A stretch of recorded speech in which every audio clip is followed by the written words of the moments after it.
David, you're right. You are a cool musician.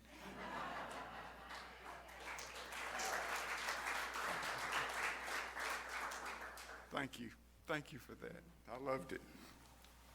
Well, when I came in the door, I was telling Pat back there in the back corner that through the 5 or 6 years, whatever it's been that I've been here, I'd about run out of jokes. And so he went running out to the car and brought me this.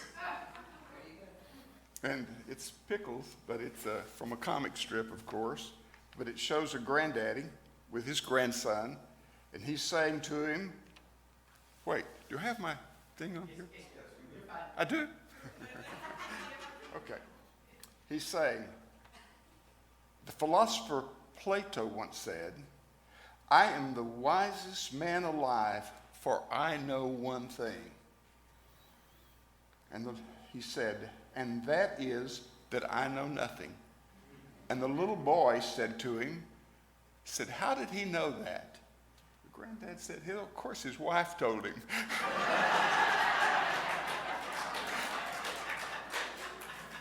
Thank you, Pat.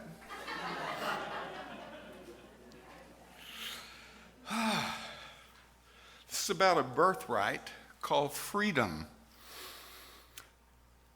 I've noticed that in the Bible, especially when the word free or making us free comes up, it's always connected with the truth. It's like one has to be there with the other. I'm assuming that's true in that I am so happy to be in a country to where freedom, even though it didn't just fall on us all at once, it has just evolved, and it may still have to be evolving 100 years from now, as far as I know.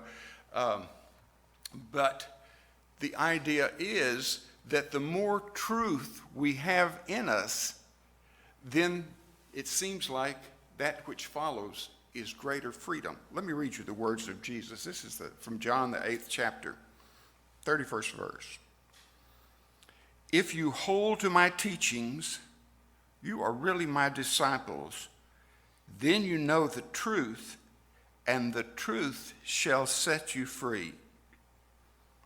Down 5 more verses, he says, and this is still John 8, if the Son sets you free, you will be free indeed. Now, there were all of those people back in the day.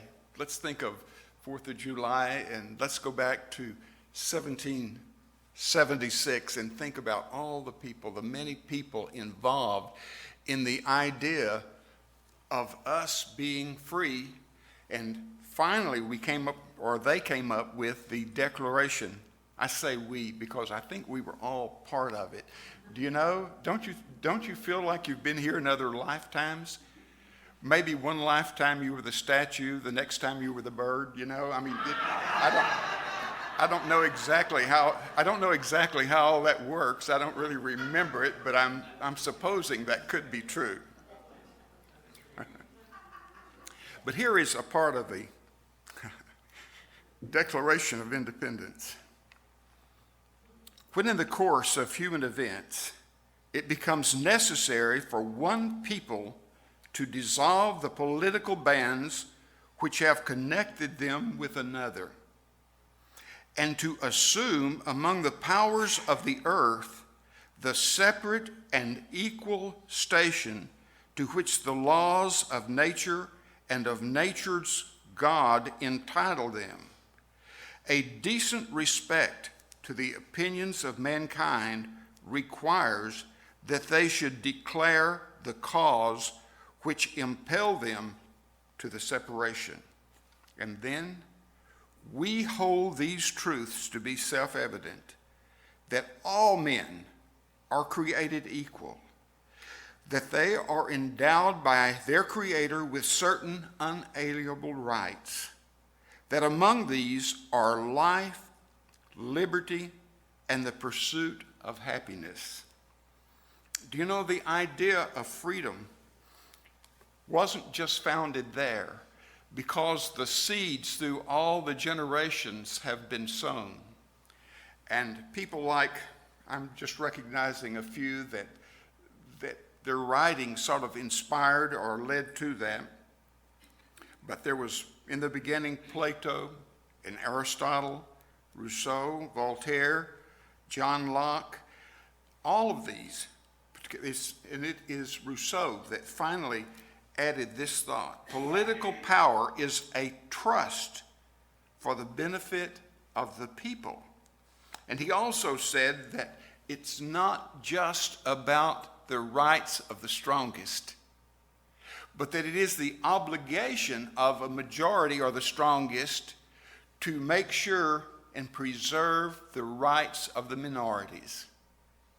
So I think that a philosopher in our time, Ram Dass, I don't know whether you know who he is. I sort of remember a little bit. I haven't read much, but there's one thing that he said once that has sort of stuck and stayed with me. He said that none of us get out until we all get out. And I thought this is really a universal truth, that it's not just about the freedom that we're experiencing, even though we enjoy this, but that until everybody is experiencing this, the thing is not over. It's not over until everybody gets out. And that idea goes on. Well, the principal writer of the Declaration of Independence was Jefferson. And of course, he took from these other philosophers, and he had help at the time. I recently read all of it, and I'm just thinking in terms of him and his part in it, because that was one of the things that he was proudest of. Now, here's a man who had been the ambassador to France. He then was Secretary of State. He was, after that, Vice President, then became for 8 years, two terms, President of the United States.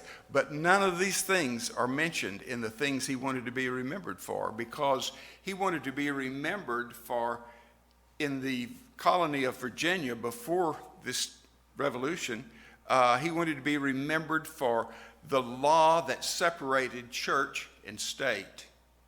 And then he wanted to be remembered for the founding of the University of Virginia.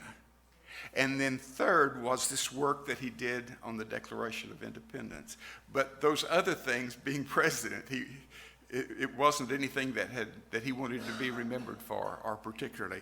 I'm not sure why. I've always wondered about that, because I've read a lot about him, and I've thought, well, it's just an interesting story. That's all there is to it.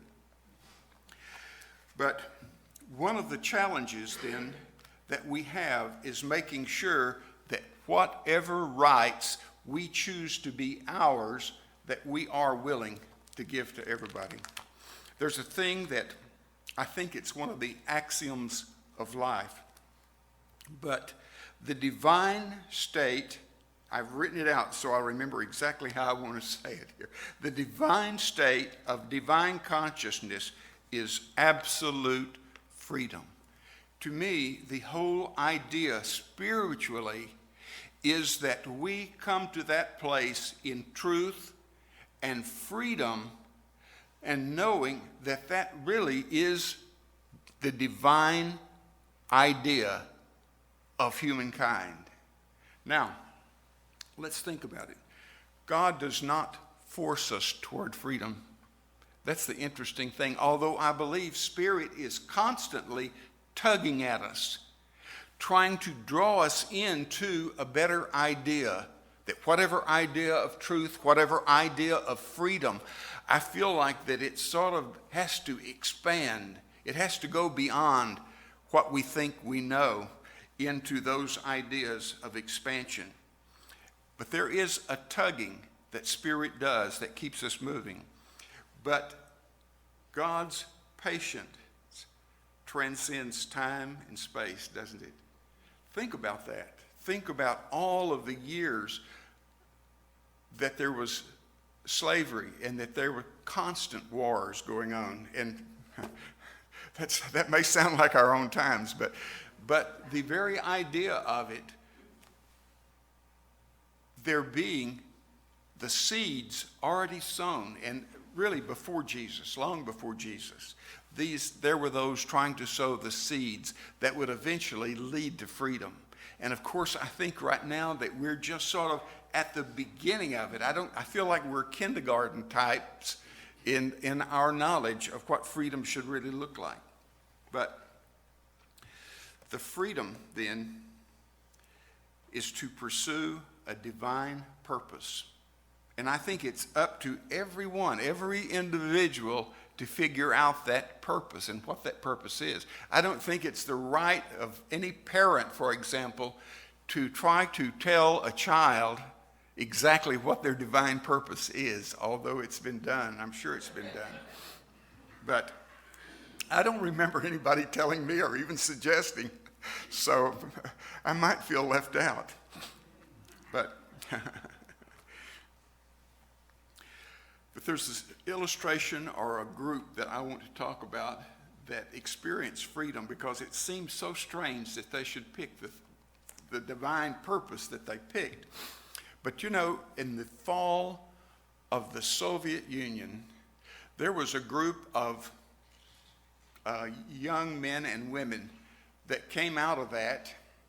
And I'm going to tell you, they lived and grew up in a town that had no name, and that in Russia, it wasn't even on the map. It wasn't on anybody's map, and it wasn't a town that anybody talked about, because all of the people involved in that town were like nuclear scientists or had some job that helped or in some way enabled the scientists to do their job.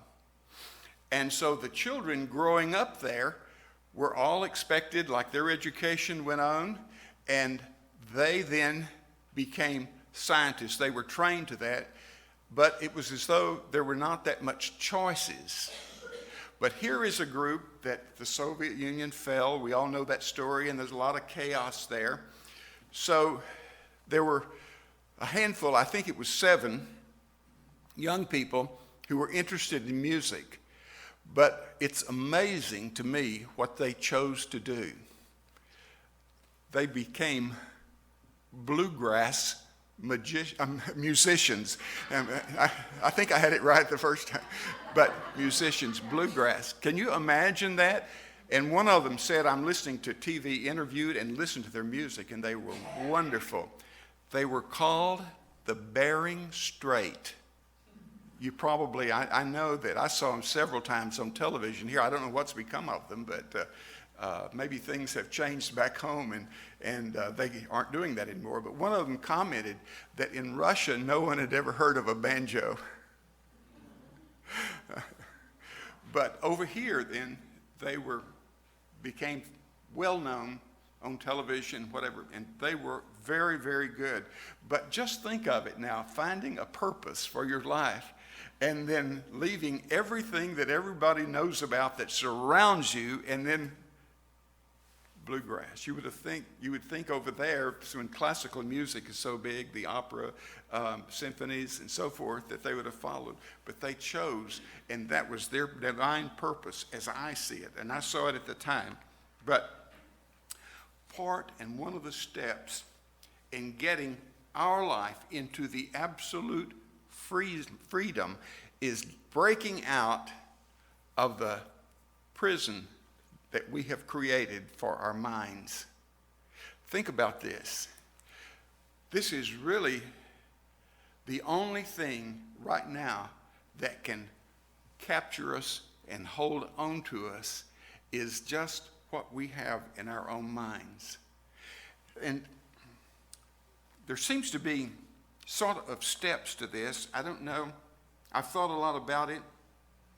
But in this idea of divine purpose and divine purpose for ourselves, we take the whole responsibility, really.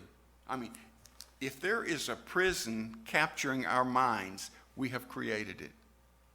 We have to learn, really, to actually move past one place into another that we are the creator of everything happening to us. We can't blame anybody or any circumstances or anything for capturing us and imprisoning our mind, because there is available to us this absolute divine freedom that we have. And it starts in the mind, but it starts with our thoughts in our mind. Now, there's one other thing that we do. We break the cycle of what got us to wherever we might be that we dislike. In other words, whatever situation we might be in, whatever freedoms we seem to lack, there is the idea of breaking that cycle. Sometimes we have to get into a mood. I know that when I got into New Thought, I had been Southern Baptist really all of my adult life and before, beginning at age 17, and it was hard to imagine. It began to not feel right to me, but I said to myself, I know they're right and that I'm wrong. And I'll just, whatever the consequences are, I'll have to live with it. And then one day I drifted into a Unity church. I was going to a marriage counselor, and he said to me, Glenn, he said, I don't see anything of traditional religion in you. He said, I want to make a suggestion. He said, there's a church, a little church over on Page Street in South Fort Worth. And he said, the minister's name is David Drew, and then he gave me a phone number, and he said, I'm going to give you the address, I'm going to give you the phone number, and said, try it if you like. He said, well, okay, that was the beginning, and nothing has ever changed. It was like starting from there. But to drop off the guilt of changing what I had always been used to, the guilt of doing that, was just a major relief, knowing that there is another way to think, and it corresponds to the knowing that is within me. Do you see? And for somebody else, it might be some other way. My being of this idea doesn't make anybody wrong, does it? I mean, think about that. There looks like if I'm right, that everybody else ought to be wrong. Unfortunately, that's the way religion goes. There are so many of them that declare that if we're right, then that means just the one thing, that people that think differently are wrong. Okay, we have to break loose from this, from any idea of exclusiveness, because that's not what's happening in our life. There is nothing exclusive about thought and about spirituality. There are so many paths. There are so many paths to God, and we have that right and freedom to pursue our own and not be hindered by what anybody else is thinking. I could have been shaken a little bit when I was looking for a new Bible, and I went into a bookstore, a traditional religion bookstore, and Pat's over there thumbing through another book about cults. And she said, look, Glenn, she said, down at we are the very last on the list. Said the Mormons and the Seventh-day Adventists, they get all the credit, and we're, what an insult. Yeah.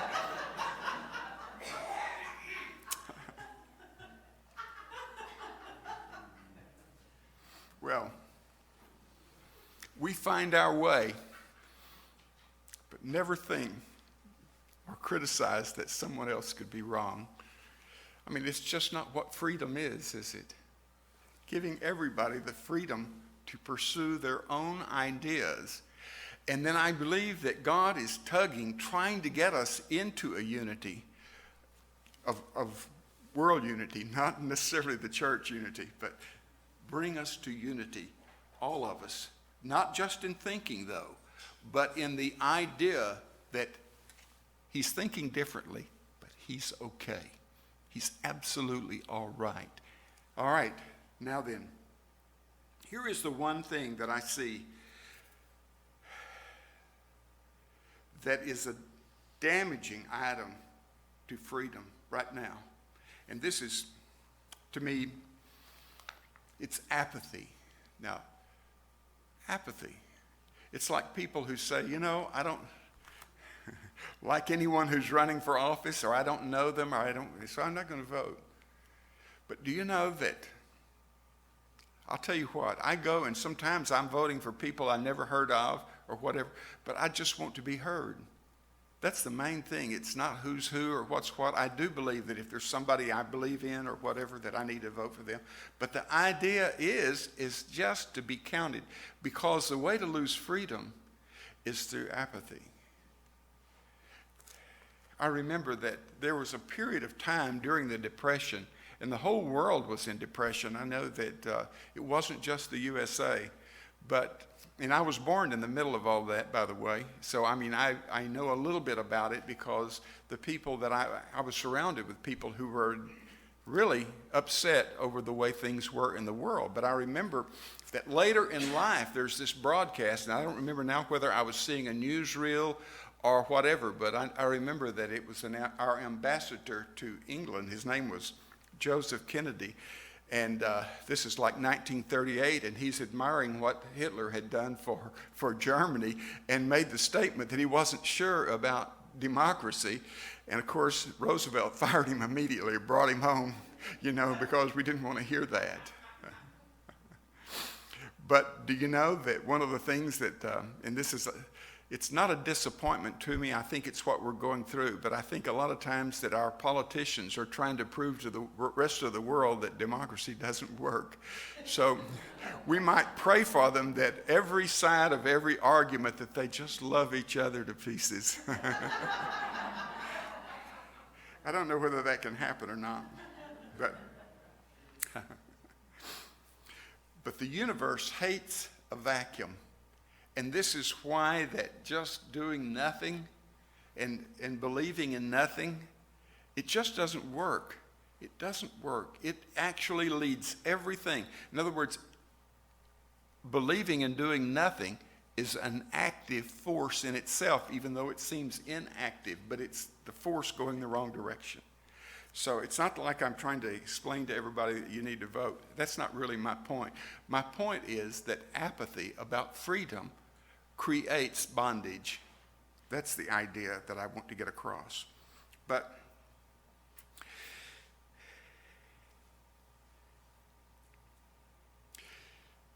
this is a thing that I've also struggled with in my life, about finding uniquely who I am, and then knowing that I have the freedom to do this.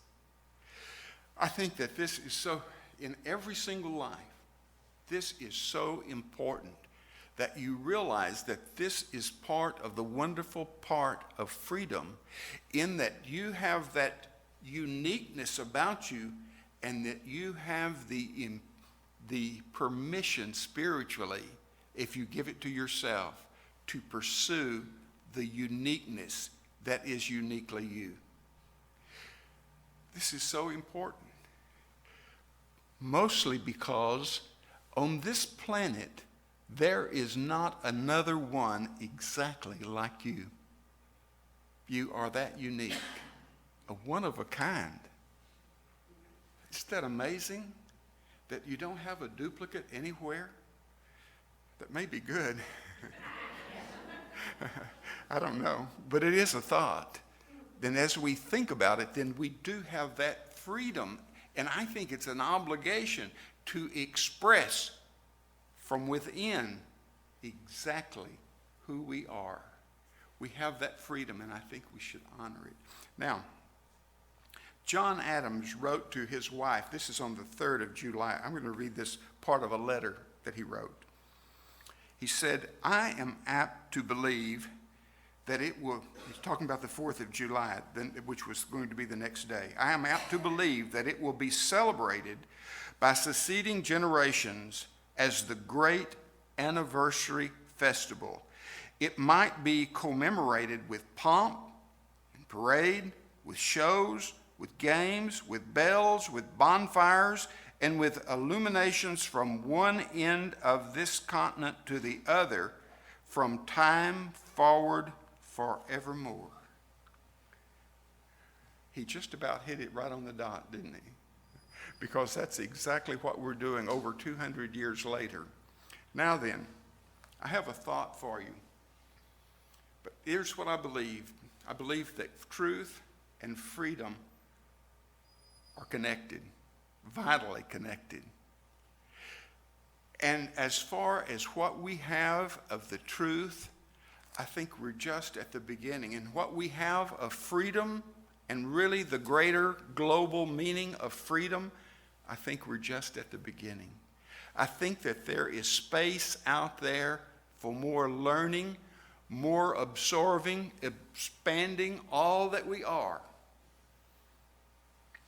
And it might have been what the poet Rumi was talking about when he wrote, "Beyond the rights and wrongs and the do's and don'ts, there is a field. I'll meet you there." Thank you.